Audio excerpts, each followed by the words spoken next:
Let's go through every single quarterback, every single tight end, every single matchup for week 5 of the 2024 fantasy football season and determine who you should be starting and who you should be sitting as we approach the week. And before you do so, let me remind you guys that Underdog is the place you want to be if you want to get in on additional fantasy football action all season long. Their week 5 NFL pick'ems are already going live, and Underdog is giving any new user who signs up with promo code THECATCH a free pick'em for Thursday Night Football. Kirk Cousins over half of a total yard, and do not worry, if you watch this video later in the week, you will receive a free Dak Prescott over half of a total yard to use towards Sunday's slate of games. So sign up with promo code THECATCH and you will receive a free pick'em to use towards this week's action. On top of that, Underdog is going to give you a 50% deposit match up to $1,000. That's up to $1,000 in bonus cash on Underdog when you sign up with promo code THECATCH. That link is down below. Very quickly, let's take a look at the week 5 buys, our first week of the season with NFL buys. We got the Lions, the Chargers, the Eagles, and the Titans all on bye weeks here. So some fantasy implications. No Jared Goff, no Sam Laporta, no Justin Herbert, no Jalen Hurts, no Dallas Goedert, and, well, for those of you in very, very, very, very deep formats, no Will Levis. So make sure you guys are checking your lineups and making adjustments accordingly. All right, let's kick things off with Thursday Night Football. We have the Buccaneers traveling to face the Falcons. And, I mean, I will admit this one feels kind of gross. I'm not overly excited about this short week matchup here. But I think Baker Mayfield has now entered kind of that start category no matter what. I mean, when it comes to quarterbacks, we do see highs and lows. Week 3 was a low, super disappointing, but absolutely bounced back against the Eagles in week 4 with 28.8 fantasy points, 2 passing touchdowns and a rushing touchdown, 347 passing yards. The time I'm recording this, he is the QB3 in fantasy. The Falcons have struggled against the quarterback position in the bottom 10 in terms of fantasy points allowed to quarterbacks. Baker is a solid start this week. Even though I try to avoid Thursday night matchups for fantasy, Baker's a good start. Cade Otton, I'll say, is in the stream category this week. He tends to pop up out of nowhere and then disappear again, but he's been really involved the past 2 weeks. The Falcons are in the bottom 12 against the tight end position. So I think, once again, he's a streaming option. Don't be surprised if he has 3 points, but you could certainly stream him this week with bye weeks and the tight end position as in general just being very, very bad. We'll just leave it at that. He's still very volatile. Falcons, I kind of went back and forth. Is Kirk Cousins in the streaming area or is he just a sit? And, the Falcons are playing okay, winning some football games, losing some football games, but just not really producing a ton at quarterback and tight end when it comes to fantasy football. 8.52 fantasy points in week 4 for Cousins against the Saints. 12.1 in week 3 against the Chiefs. Tough defenses there.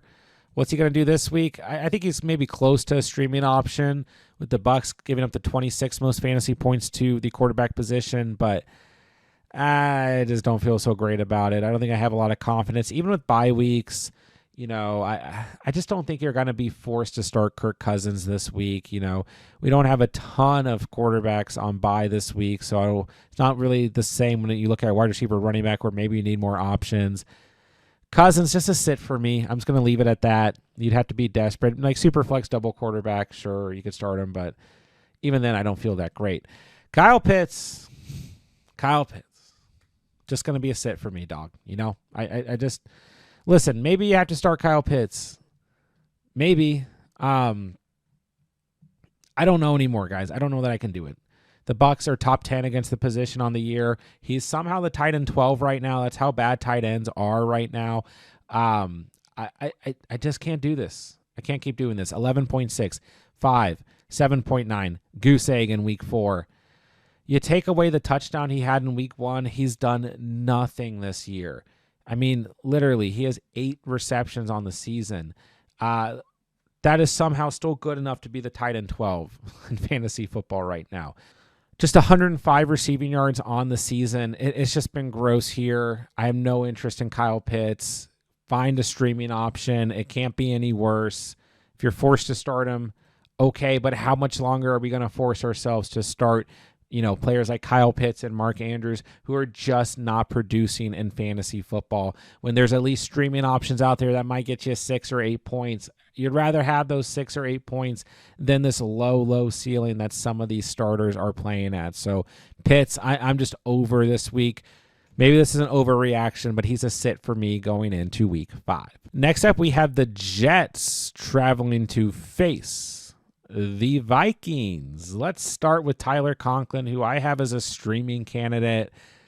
I'm really disgusted with the tight end position, so I'm sorry as we get through this video, but 14.3 in week 3, nothing in week 1 or 2, 5.7 in week 4. Thought he'd be a good enough streaming candidate in week 4. He had 8 targets, his best target volume on the season. It's just not great at the position this year so far. It is a good matchup. The Vikings 29th against the position, so that makes him a streaming candidate if you're struggling, but don't expect a whole lot. Aaron Rodgers I have as a sit. I just don't like Rodgers this week. This offensive play calling's been awful for the Jets. 11.6 points in week 4. He's questionable at the time I'm recording this. Probably will still play against the Vikings this week. If he does, I don't even have him as a streaming candidate this week. Just don't feel good about it. The Vikings 7th in terms of fantasy points allowed to the quarterback. It's a tough matchup here. I know they bent a bit in week 4, but I just don't feel good. I got Rodgers as a sit as we approach the week. On the other hand, Sam Darnold, even going up against the Jets, is a start. Sam Darnold is a start no matter what. That's where we're at this point in 2024 fantasy football. He has had 20 or more fantasy points in the last 3 weeks, 2 or more passing touchdowns in the last 3 weeks. Solid performance against the Packers with 275 yards through the air and 3 touchdowns through the air. Sam Darnold, we will continue to start until further notice. Johnny Munt had a touchdown in week 3, came back to earth in week 4. Not going to be a start. 3.5 fantasy points in week 4 is not good enough. We'll start Sam Darnold. We'll stream Tyler Conklin. That's it for me in this matchup in week 5. Next up, we have the Panthers traveling to face the Bears. And I got Andy Dalton as a start. I mean, he should, quite frankly, probably be in the streaming category. But he got you 16 fantasy points in week 4, 24.5 in week 3. I really put him as a start because if you are in a position like where you don't have Jalen Hurts this week, for example, and you got to go hit the waiver wire, he's 18% rostered. I think he can get you through the week. This is a tough matchup against the Bears. Don't get me wrong. They've been top 5 against the quarterback position, but I think Dalton could at least get you around 16 fantasy points this week. 220 passing yards, 2 touchdowns, a pick in week 4 against the Bengals. Don't love him, but I think he is good enough to at least be considered a start, or at least a streaming start, I should say, as we approach the week. Moving along to the tight end position for the Panthers. It's ugly. It's gross. There's nothing between Jatavion Sanders and Tommy Tremble to hardly talk about here, so I'm just going to move on. They are both sits. Then we move to the Bears. I think Cole Kmet, with how bad tight end play has been on the season, even disappointing in week 4 against the Rams with just 3 targets, 3 receptions, 34 receiving yards, 6.4 fantasy points, is probably in the start category right now. He's the tight end 5. We've seen the upside. The Panthers have been really bad against the tight end position on the season as a whole. So I like Kmet here in week 5. If you own him, you just start him. You take what you can get. It's probably not going to be much better than if you go out and you pick up someone random on the waiver wire. So Kmet, I think, is a good start this week. Caleb Williams, due to the matchup at home here, is a streaming candidate, but he really disappointed me in week 4. I thought we'd get more out of him after that promising, finish in week 3 against the Colts, but just 11.4 fantasy points, 157 passing yards, a touchdown. Maybe he's your backup quarterback and you need to start him due to bye weeks or something. He's okay, but he's just in that streaming area. He's only in the streaming area this week, probably next week, and this past week because of the matchups, Rams, Panthers, Jaguars. Outside of that, I still don't have full faith in this passing attack or Caleb Williams, so he comes in as a streaming option. Andy Dalton, a stronger streaming option as we approach week 5. Moving along, let's take a look at the Browns traveling to face the Commanders. At the time of recording this, still don't know David Njoku's status for the week. He's expected to practice this week, and then the Browns will determine if he's going to play. If he plays, I think he's solid. Remember, he was having a good game in week 1 before he got hurt. David Njoku, probably a guy at this point with the tight end play we've seen that we want to try and get in our starting lineup. So I'm okay with David Njoku. It's not particularly a great matchup. The Commanders have been very good against the tight end position, but I think Njoku provides enough upside that we can start him. I don't have any interest, even in deeper formats, in rolling out Jordan Atkins. He has not shown that same upside at the position in the absence of Njoku. Now, this is a very good matchup for Deshaun Watson. The Commanders have been very, very bad against the quarterback position, but come on. I mean, can we trust Deshaun Watson? No, he hasn't had more than 16 fantasy points in a game this year. You're probably only looking to start him in like double quarterback super flex leagues, but I mean, sure, you still can in those formats, but the ceiling is just so low. I don't think I need to really break this down a ton. I don't think you guys are going to disagree here. He hasn't thrown for more than 196 passing yards in a game. He's only thrown 2 touchdowns in 1 game. Even in games where he's looked better, he's still turning the football over, whether it's fumbles or interceptions. So I just can't do it. He's been a sit for the most part of the year. He continues to be a sit in week 5. On the other hand, complete opposite when we look at the Washington Commanders at home this week.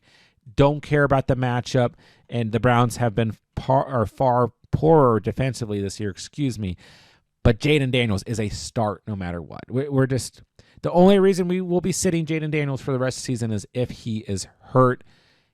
He looks incredible. I mean, seriously, looks so good, accurate, efficient, can run the football, can throw the football. 26 of 30, 233 passing yards, 8 touchdown in week 4. Threw his first pick of the season, but come on, it's natural. It's going to happen. 8 rushing attempts, 47 yards on the ground, 5.8 yards per carry, and a touchdown, 25 fantasy points. At the time I'm recording this, Jaden Daniels is your quarterback 1 in fantasy football.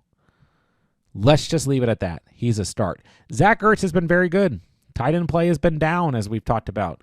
5.8, 10.2, 8.8, 7.2. Those are his stat lines. He's the tight end 11. We'll take it. He's a start. Commanders offense looks good. Let's start Jaden Daniels. Let's start Zach Ertz. Only Browns player I will consider a quarterback or tight end is David Njoku approaching week 5. Moving along, we will have a divisional matchup between the Dolphins and the Patriots, and boy, oh boy, what do we do with this matchup? Just a reminder, I have to record these early on Monday, so I haven't watched Monday Night Football yet because it hasn't happened, so I don't know how Tyler Huntley has looked in his first start against the Titans. He's going to be a sit for me. Johnny Smith is going to be a sit for me. We'd have to see a really big performance out of Huntley for me to consider him like a streaming option, double quarterback super flex option. Maybe it happens. I certainly hope that it does. But for now, I'm just going to just leave it as a sit for Tyler Huntley, and I have no interest in starting Johnny Smith. I know he was good in week 2, but we're not going to trust that one stat line when he's done nothing else on the season. So as always, there'll be a pen comment down below if something major happens, if my thoughts change. It'll be in the pen comment down below. For now, Huntley, Johnny Smith are sits. And yeah, Jacoby Brissett, no surprise, is a sit. He's been a sit all season long. He has not scored more than 10.5 fantasy points in a game this year. Through his first interception of the season last week, he had 3 fumbles. Just one of them lost, but this was ugly. No, thank you. No, thank you, Jacoby Brissett. We're staying miles away in fantasy football. This offense looks abysmal. I don't trust Hunter Henry. I didn't even trust him coming off of the big game in week 2. He's a tight end 16 right now. He has not scored more than 3.8 fantasy points in any game this year other than week 2 against Seattle. Maybe they should try and get him involved more with how bad this offense looks. I'm not starting anyone in this matchup at quarterback or tight end. Don't even want to spend any more time on it. let's move along. Next up, we have the Colts traveling to face the Jaguars, and this is going to be interesting here. We got Anthony Richardson considered day-to-day, dealing with the hip injury he suffered in Week 4's matchup against Pittsburgh, which kept him out for a majority of the game.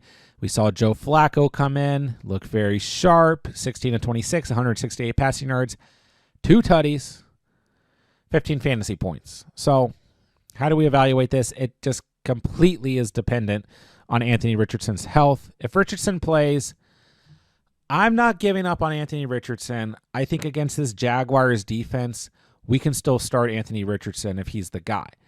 On the other hand, if Joe Flacco plays, yeah, I think Joe Flacco is an okay start against the Jaguars. I mean, really, he's a streaming candidate, a desperate, in double quarterback, super flex formats.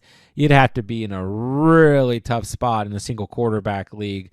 You'd have to have drafted Jalen Hurts and Justin Herbert, and your league mate is, stealing all the waiver wire quarterbacks from you or something. You'd have to be in a double quarterback super flex league where you have Jalen Hurts and Tua and someone as bad as Trevor Lawrence. And, I still don't think you need to go out of your way to start Joe Flacco, but if you have to this week, sure, I think we can stream him against the Jaguars. There has not been a single fantasy relevant tight end on the Colts roster all season long. There's nothing here at the tight end position. Nothing whatsoever. In the past, literally, since week 1, we have seen a combined 4, 6, 7, 8, 9, 10 targets to 4 different tight ends. Nothing here. That's my extensive breakdown of the Colts tight ends. Let's move along. Trevor Lawrence, what happened to you, my guy? Beautiful hair. A guy I really have believed in fantasy, that I've always defended, that I just can't defend anymore. Was better in week 4. Threw 2 touchdowns. 14.7 fantasy points. I just don't know. I mean, the offense did show some life, a little bit of spark. Sure. Against the Texans, I just can't do it. He's a sit for me. It's not even a bad matchup, really. I mean, the Colts defense has looked pretty good the past 2 weeks, actually. I think they have some opportunity here in week 5, but I just can't do it with T-Law. Even in double quarterback super flex, I don't want to start T-Law right now. We got to see some consistent, starts that lead to fantasy points mount up before we can trust T-Law in fantasy right now. Evan Ingram, if he's back and does play in week 5, good start. Evan Ingram, I think we can continue to trust if he's healthy. He just hasn't been healthy this year. So Brenton Strange, not that great in week 4, 4.9 fantasy points, no big catch like week 2, no touchdown like week 3. Maybe came back to earth. He's probably still a streaming candidate with how bad the position has been, but he's definitely going to be kind of dependent on volume or a touchdown to really actually bring you a good stat line. So I'm a little bit worried about him. Maybe he's coming back to earth here, and maybe not the strongest stream, but certainly on the streaming radar, so to speak. So this is going to be a tough one to evaluate this early in the week. We'll see how things look closer to Sunday. Next up, we have the Bills traveling to face the Texans. This is going to be an interesting one. Josh Allen and company coming off of a tough loss to the Ravens on Sunday Night Football. Josh Allen coming off of a bad fantasy performance. He now has a 31-point fantasy performance, 9.7 fantasy performance, 30.9 fantasy performance, 7.3 fantasy performance.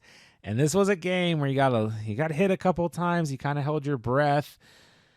He's considered, there was an injury suffered apparently, but he's considered just sore. So I don't know what that means, but it's not likely a serious injury. I guess we can monitor it. You still got to start Josh Allen. The Texans have been giving up a lot of fantasy points to opposing quarterbacks. He's still a good start. Don't panic. The Bills are going to be hunting for a victory on the road here against the Texans in week 5. Dalton Kincaid is a tight end 8 in fantasy. Does not feel that way, but he's still a solid start. 7 targets, 5 receptions, 47 receiving yards, 9.4 yards per catch, 9.7 fantasy points. We don't have, beggars can't be choosers. We're still starting Dalton Kincaid. Even if things don't feel great and you drafted him to have all this upside, we got to start him. Dawson Knox in the past, literally since week 1 has had 5 targets. So we are sitting Dawson Knox. On the other hand, C.J. Stroud showed us what we drafted C.J. Stroud for. 23.5 fantasy points, his best fantasy day of the year against the Jaguars in week 4. Was 27 of 40, 345 passing yards, 2 touchdowns, 17 yards on the ground. I think C.J. Stroud continues to be a start. If he looked bad against the Jaguars, then we'd start to panic. The first 3 weeks were not great for Stroud. Looked much better against a soft defense. Should be a good game script against the Bills this week. We are starting C.J. Stroud. Dalton Schultz, on the other hand, just hasn't been a fantasy option. 5 targets, 3 receptions, 34 receiving yards, 6.4 fantasy points in week 4. That was his best fantasy performance of the season. That doesn't really make me feel any more confident in Dalton Schultz. So the volume just hasn't been there. Too many pass catchers on this team, especially even with Tank Dell out. That's all we could muster up here. He's a sit for me in week 5. Next up, we will have the Ravens traveling to face the Bengals. Lamar Jackson, we're starting no matter what. QB2 in fantasy, 25, 17, 25.9, 23.6. Those are his fantasy stat lines on the season so far. 3 total touchdowns in week 4 against the Bills, 2 through the air, 1 on the ground. We are starting Lamar Jackson no matter what. Good matchup this week against the Bengals. First divisional game for the Ravens this year. Strong start. On the other hand, how much longer are we going to start Mark Andrews and say it's still, how much longer are we going to do this? He's 95% rostered in leagues. You drafted him pretty early in your draft. I'm just going to find someone on the waiver wire to stream for the week. I can't do it with Mark Andrews. I just can't. He has 0 points in the last 2 weeks and 2 targets. He will come back. He will be part of this offense, I'm sure. Lamar Jackson's been defending him on Twitter. Andrews is a great blocking tight end. He's going to be involved in some way in this offense, but is it going to be in a way that benefits us in fantasy? I don't know. Right now it's not. So can we afford to keep starting him? No, we just can't. Flat out. Don't have to drop him, but you can't start him this week. Because I said all that, he'll probably score a touchdown. But I'm very, very, very cautious on Mark Andrews. Isaiah Likely hasn't been much better. He had the big week 1. Outside of that, he has a total of 4 catches since week 1. We can't keep looking back to week 1 and saying I should start Isaiah Likely. It's just to stay away. Stay away until we see something consistent emerge for Andrews or Likely. On the other hand, Joe Burrow is a strong start this week, a top 12 quarterback in fantasy right now. 17.2 fantasy points against the Panthers, 232 passing yards, 2 passing touchdowns. Don't forget, Chase Brown had 2 rushing touchdowns, so still a good day overall for Burrow. Led to a lot of scoring drives. He's solid. The Ravens have been good against quarterbacks, but this is a nice divisional matchup. Should be a good game script. We're starting Joe Burrow. Mike Gesicki was atop of the streaming radar, then he crashed down to the bottom of it. I don't know how he could put up negative receiving yards against the Panthers, who going into week 4 were allowing the second most fantasy points to the tight end position. But he found a way to do it. I mean, maybe I'm being a little bit harsh. He's probably still on the streaming radar. But after this performance, you're going to have a sour taste in your mouth. You're not going to want to start him. We saw more volume go to Higgins the past week. We're still going to see guys like Yoshi and potentially some of the other guys like Trent Irwin or Jermaine Burton at times get touches. But for the most part, it's Chase, or I should say targets, not touches. But it's Chase, it's Higgins. They have a strong run game. You just can't trust Mike Gesicki. Maybe if you're desperate, you could consider him a stream in week 5. Next up, we have the Raiders, who will travel to face the Broncos. Gardner Minshew had a whopping 5 fantasy points in week 4. Do I need to say anything else? Do I? I mean, what format are you even considering Gardner Minshew in? Still stand by it. I've said it every video. I would love to hang out with Gardner Minshew for a whole day. Fellow mustache guy like me. Seems like a very stand-up, great, fantastic person. Doesn't mean I'm going to start him in fantasy football. Tough matchup against the Broncos. No, thank you. Brock Bowers, on the other hand, given the current landscape of tight ends, is still a strong start. Just 5.1 fantasy points in week 4, even with Adams out. Like we maybe expected more volume for Bowers. Wasn't there. He had 5.1 fantasy points in week 4. He's still the tight end 3 in fantasy football. You just got to start him. You got to take what you can get. His ceiling is 18.8 fantasy points on the season. Take what you can get. Beggars can't be choosers. Bowers is a good enough start this week. All right, moving along to Bo Nix and the Broncos, coming off of a victory by 1 point on the road against the Jets, in which Bo Nix only threw 60 total passing yards. He threw his first NFL touchdown as well. We're not starting Bo Nix, who had 6.7 fantasy points. He somehow found a way to have more fantasy points than Gardner Minshew this past week. Can't start him. It's a good matchup. Can't trust him. Maybe he does something similar to week 3 where he had 19 fantasy points, but please don't start Bo Nix this week. Greg Dulcich. No, thank you. 0 catches in the last 2 weeks. No, thank you. Let's just leave it at that. Brock Bowers, the only player at quarterback or tight end I'm going to consider in week 5 in this matchup. Moving along to what should be a much more fantasy relevant matchup. We have the Cardinals traveling to face the Niners. Kyler Murray, though, has been a little bit volatile. 9.98 fantasy points in week 4 against a bad Commanders defense. 16 of 22, 142 passing yards, a touchdown, just 3 yards on the ground. His worst rushing mark of the season by a far. You probably still got to start Kyler Murray. The upside's too high. Should see a good game script here against the Niners. This Niners defense was much better in week 4, but they still have not been great on the season. This Cardinals team, although they struggled in week 4, is not as bad as the Patriots. So there's definitely some issues here with the Cardinals maybe starting to blossom, but I think Kyler Murray is still going to be a player that we are starting in fantasy football in week 5. Trey McBride missed week 4 in concussion protocol. He's still in concussion protocol. If McBride plays, given the landscape, we cannot afford to bench Trey McBride. He was having a solid season until he got hurt in week 3 against the Lions. So McBride, solid start. If Elijah Higgins is the tight end 1, I have no interest in starting him. He started to emerge as a player people were talking about towards the end of last week. There's just no interest from me going into week 4. Still no interest going into week 5. On the other hand, we have the Niners. Brock Purdy, just a guy that you start and you take what you can get. If you have another option on your roster you feel better about, maybe more upside, maybe a better matchup, sure, you can start them. But for the most part, we're just starting Brock Purdy on a week-in, week-out basis.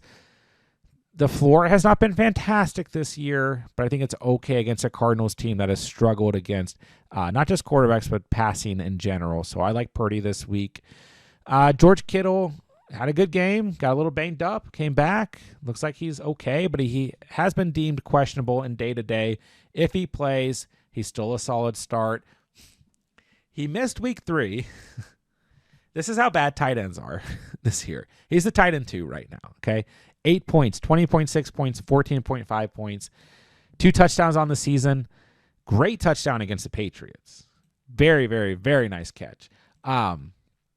If he plays, come on, we're starting George Kittle. No doubt about it. Solid start. Cardinals have been good against tight ends. Doesn't matter. Kittle's healthy. We are starting him. If someone else is the tight end 1, Eric Saubert, no, thank you. Kittle, good start. Purdy, good start. Cardinals should be okay this week as we approach week 5. Moving along, we will have the Giants traveling to face the Seahawks. I got no interest whatsoever in the Giants running backs or tight ends this week. As a reminder, have to record these before Monday Night Football is played, so don't know how the Hawks defense, looked in week 4.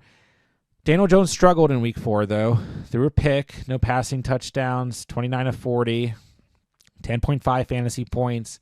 The Seahawks defense, for the most part, even if they struggle against the Lions in week 4, has been really solid, good against quarterbacks, tough secondary. No interest in Daniel Jones for me as we approach week 5. I mean, he was good in week 2 and week 3 by Daniel Jones standards. No interceptions, 4 total touchdowns, 18.3, 19.4 stat lines. Still no interest for me. And no interest in Theo Johnson or Daniel Bellinger. They've done next to nothing. I think this is a good opportunity for the Seahawks defense and a bad opportunity and bad time to start Daniel Jones. On the other hand, Geno Smith has been pretty solid. Not a high ceiling. Safe enough floor. Wasn't great against the Dolphins, but they were, Zach Charbonnet ran all over them. Bad run defense for the Dolphins. So, once again, something major happens in Monday Night Football, I might change my mind. It'll be in the pinned comment down below. But for now, he's a streaming candidate. Don't really want to start him, but he's probably okay. Noah Fant, on the other hand, dependent on Monday Night Football, which, he just got cleared for, almost didn't play because of a toe injury, but he is going to suit up and play. If he has another okay game, he could be on the streaming radar. That's why he has the asterisk.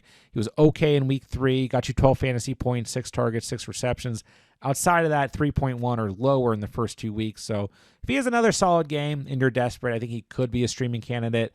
But I don't really trust Noah Fant. He's one of these guys that comes out of nowhere, scores points, then goes away, then comes back, and it's way too volatile. So depending on Monday Night Football, he might be a start, or I should say a stream. For the most part, don't really love this matchup. We'll see what happens. Next up, we have the Packers traveling to face the Rams. As we started to get into the end of the week, going into week 4, Jordan Love became a player that I kind of touted as a strong start and encouraged more of you guys to feel comfortable about starting.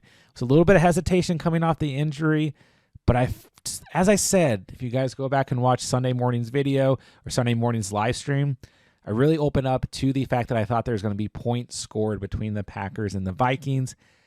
And beginning of the game, it didn't quite look that way for one team, but the Packers came back, made that game very competitive, almost had a really spectacular comeback, couldn't quite top it off, but 31.1 fantasy points for Jordan Love, 32 of 54, 389 passing yards, 4 touchdowns. He did throw 3 picks, but we don't care in fantasy because he had 31 fantasy points. He's not going to throw the ball 54 times every week. Regardless, the game plan when Jordan Love is quarterback is very, very, very different for the Packers. They get the Rams this week. Great matchup. They've got a pretty solid schedule for fantasy coming up. Rams, Cardinals, Texans, Jaguars, Lions. Should see lots of poor secondaries, lots of good game scripts here. So love Jordan Love right now. He's a must-start quarterback in fantasy football.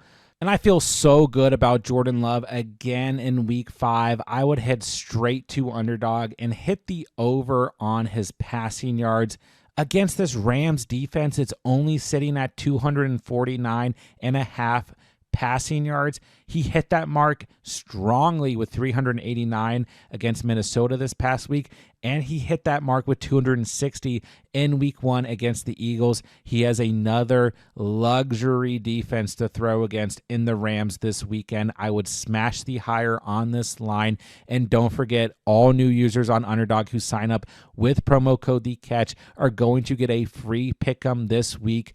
Pair that with this Jordan Love line, automatically triple your cash entry, and while you're at it, you're going to get a 50% deposit match up to $1,000 on Underdog when you sign up with promo code TheCatch. Tucker Kraft came out in week 1 as the tight end 1 over Luke Musgrave, and he absolutely showed that he was the tight end 1 in week 4. 17.3 fantasy points, 9 targets, 6 receptions, 53 receiving yards, 8.83 yards per catch. A touchdown. Did have a lost fumble. Doesn't matter because he had 17 fantasy points. A very impressive touchdown in that game. He's a start. I mean, that's how bad tight ends are. Like Tucker Kraft, I think, is a solid start against the Rams. So if he's out there on the waiver wire, 8% rostered, he's moved up to a top 10 tight end with just 1 performance. He's a good start this week. Luke Musgrave had a little bit more involvement. 3 targets, 3 receptions this past week, 4.3 fantasy points. No, we just can't do it. He's a tight end 2 on this team. Going into the season, I thought Musgrave was going to be the tight end 1. He's not. Kraft, a good start. Jordan Love, fantastic start. Then we got Matthew Stafford and Colby Parkinson. Just sits. Just can't do it. Very underwhelming this past week against the Bears. Parkinson did have 7.3 fantasy points. I'm not considering him a stream. Way too volatile for these pass catchers on the Rams. Stafford, 5.8 fantasy points. Lost a fumble, threw a pick, no touchdowns. Seems like the only part of this offense we can really trust is Kyren Williams. No interest in Stafford, even in double quarterback superflex leagues this week. No interest in Colby Parkinson. Packers, on the other hand, should be sharp moving into week 5. Next up, we have the Cowboys traveling to face the Steelers. And this is the first matchup, I think, of the video where I have everyone as a start.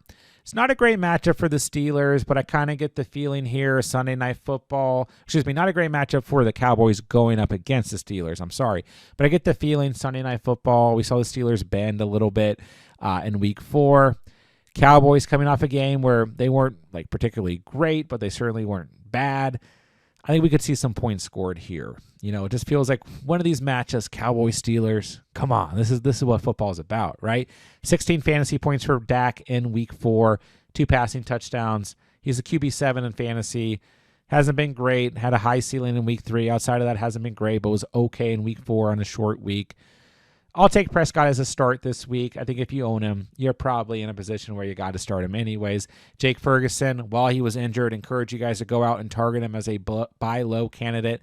Told you guys once he's healthy and playing, you're not going to be able to buy Jake Ferguson low anymore. He's going to have some ups and downs like any other starting tight end, but he's had double-digit fantasy points in the last 2 weeks, 11.9 fantasy points against the Giants, 7 targets, 7 receptions, 49 receiving yards. He's a strong start, even going up against the Steelers this week. On the other hand, I talked a lot about Justin Fields this past week. I've talked about him for the past 2 weeks or so as a waiver wire addition, a streaming candidate, all that stuff.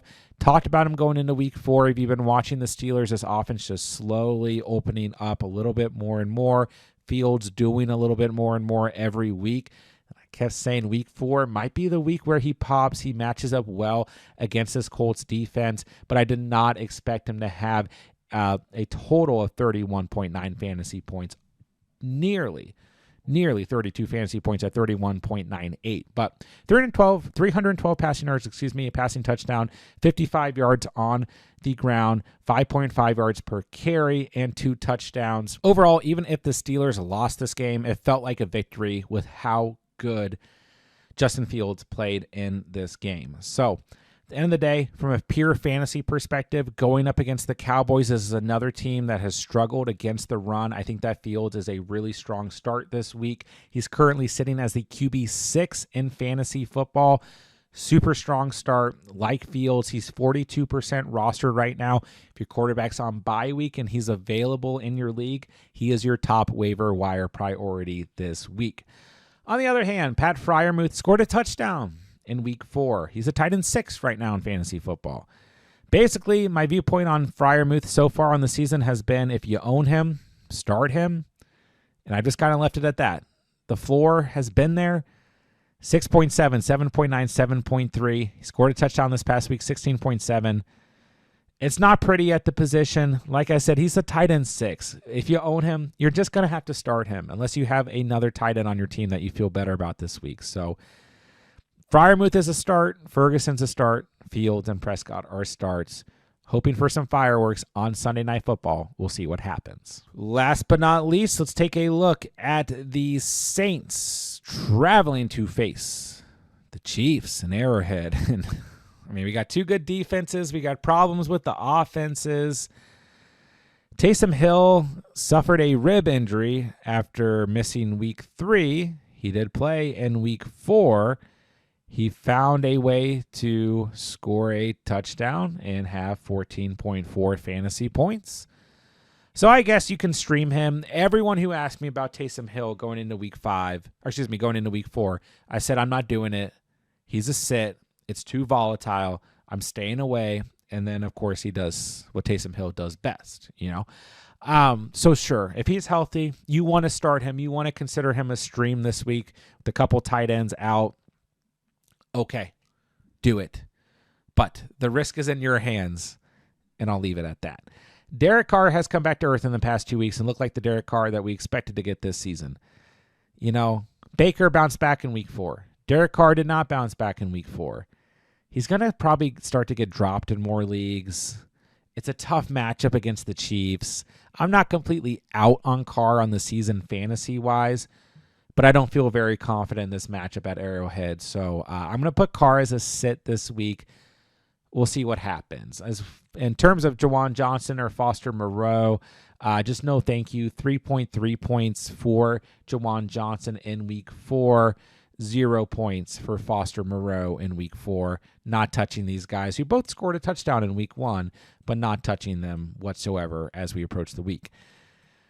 Here comes a big question. Patrick Mahomes gets an asterisk this week. I was very close to putting Mahomes as a sit. Super, super close to putting Mahomes as a sit. Everything is there for Patrick Mahomes to have a really bad fantasy day in week 5. He hasn't really had a good fantasy day on the season. 16.1, 14.9, 17.3, 14 in week 4 against the Chargers defense. This is another bad matchup against the Saints defense.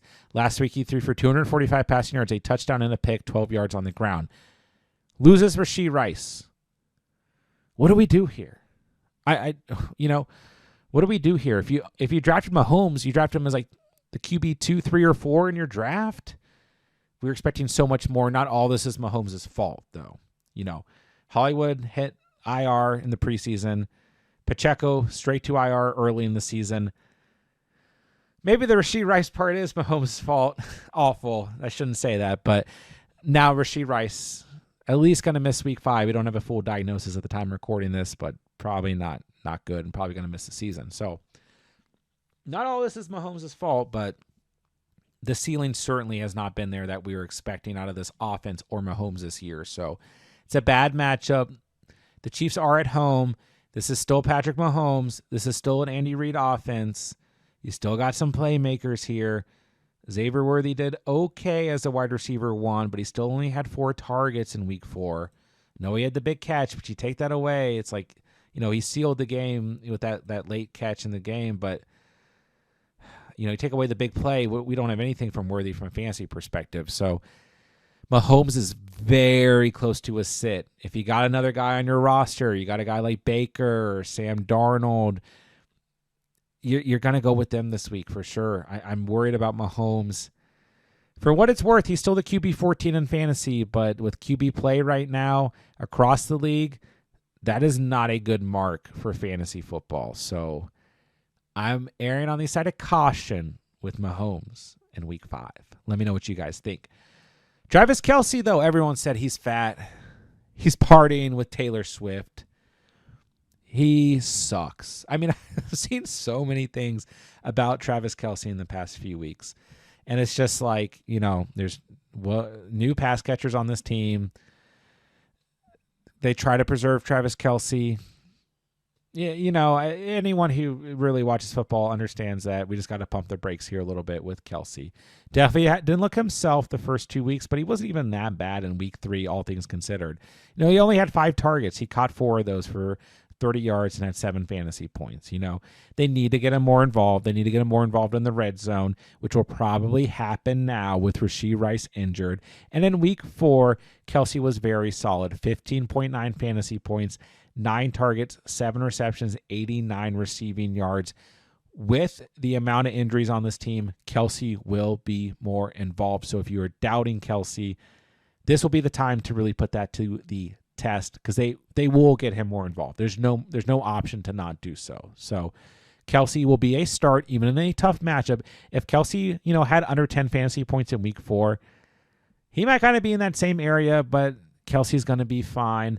The ceiling's just not there. It's not, maybe not the Kelce that we're used to, but it doesn't mean that he should be dropped in fantasy football and he sucks at football and all of this stuff that we're hearing. He's so under the spotlight now. It's like everyone is a Travis Kelce expert. Your mom's a Travis Kelce expert.